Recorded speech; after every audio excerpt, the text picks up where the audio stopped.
second derivative on this function. I want interval of increasing, decreasing, critical points, local max, mins, concavity, and points of inflection, and sketch the graph. This is a standard thing to do with a curve, and it's easiest to start with polynomials like this. The derivatives are pretty easy. Derivative of this is 3 minus 3x squared. I'll leave a gap to factor it. And I'll go right away to do the second derivative, which I think is just negative 6x. This upstairs, I'm going to factor this in 2 steps. I'm going to write negative 3 and get x squared minus 1, right? And then I'm going to make this x minus 1 times x plus 1. All right. So it's easier to do b first. It's easier to do b first. Yes. I don't think so. Nope. I got this. So the critical points, everybody, for letter B happen at x equals plus or minus 1. Those are 0. So if you think of intervals of increasing, decreasing, I'm going to do this now this way. I'm going to use a number line. I like using number lines because I can picture 1 on the number line, I can picture negative 1, and I can picture 3 regions. You guys agree? And actually, I should just, all right, there's a region in between the 2 zeros and a region outside the 2 zeros. I think the easiest thing this time is probably just to plug the value right in. If I plug in 0, do you guys agree you get a positive number? Because if I plug into this one right here, 3 minus 0 is positive 3. All right? So in between, we're going to get the positive. If I plug in a number on either side, it's going to be, if I put in a big number up in here, you're obviously going to be large, so it's negative and it's negative. So everybody, this is a decreasing function from negative infinity to negative 1, and a decreasing function from 1 to infinity. So I'm going to move this over here and write that out. It decreases on this interval, negative infinity to negative 1 and positive 1 to infinity. Why did I use open brackets? Because at 1 and negative 1, the derivative is 0. That is not increasing or decreasing. It increases in between, which is just negative 1 to 1. All right. Find the local max and min. Everybody, we have a change in sign in the first derivative. It goes decreasing to increasing. Obviously, that is a local min. So we have right here, because of this is a local min at negative 1. Now, what is the value of it? Well, to find the value of it, I have to go back to the original function. All right? To find the value of that, I have to go back to the original function.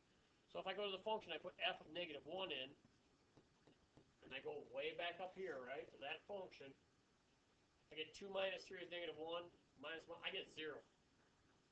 So the local min is 0 at negative 1, right? Now, here we have a change of sign, positive to negative. Positive to negative. Obviously, this is a local max. And that occurs at 1. So f of 1, I'll plug 1 in up there.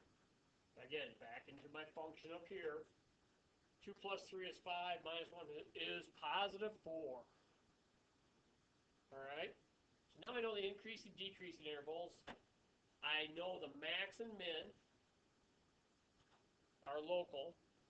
Okay? I know where they occur. All right?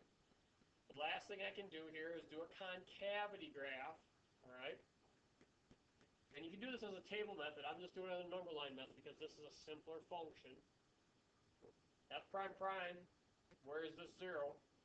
Obviously, the second derivative is 0 at 0. You guys agree? Boom. This is a point of interest is what I call it. We don't know if it's a point of inflection. All right? We don't know. But if I plug in a value to the left of 0 into this function, negative 3 times negative 6 is positive 18. So guess what? It is positive on this side, and therefore it's obviously negative on the other side. Plug it in like 3. And everybody, this is the hard part a lot of times for students. You don't want to get caught up in what the values are, but it is concave. It says it changes signs across this interval, right? Goes positive, negative. So 0 is a point of inflection. Not because it's 0 at 0, the second derivative, it's because there's a change of sign. So the point of inflection, pi, is 0, comma, and then go back up here, I can see the y-intercept is 2. So there's a point of inflection at 0, 2. And it is concave up from negative infinity to 0, and it's concave down from 0 to infinity. I let you use CU and CD.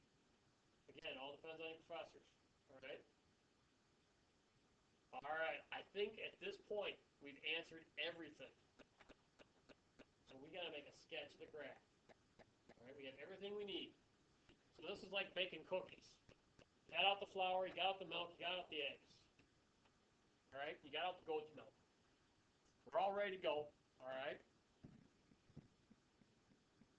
We can make the function small, and I got all this stuff. All right, and I'm grouping all this.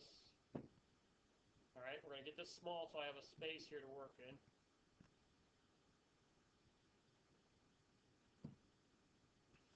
So the first thing I would do, again, I always start with the grid lines.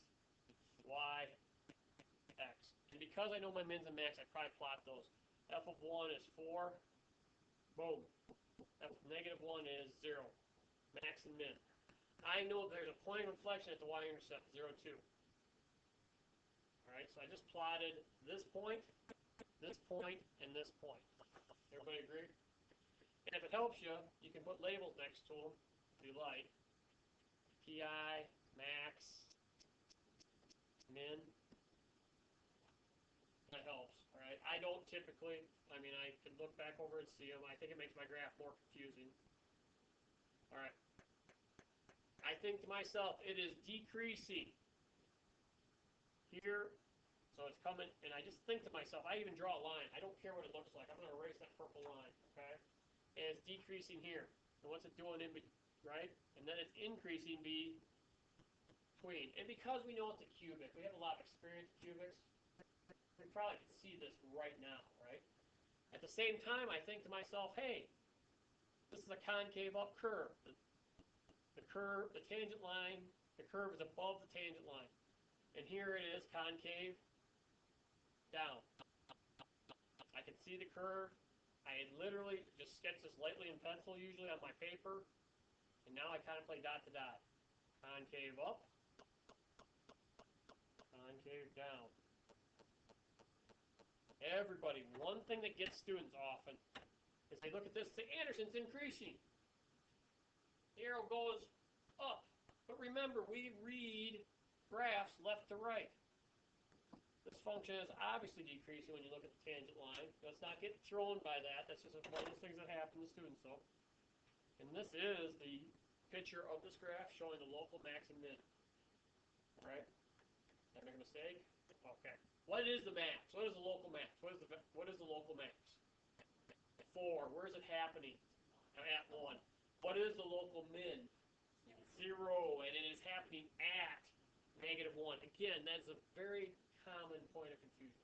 All right?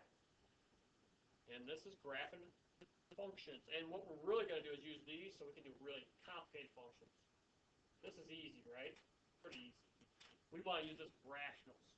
So keep practicing so you're good at them.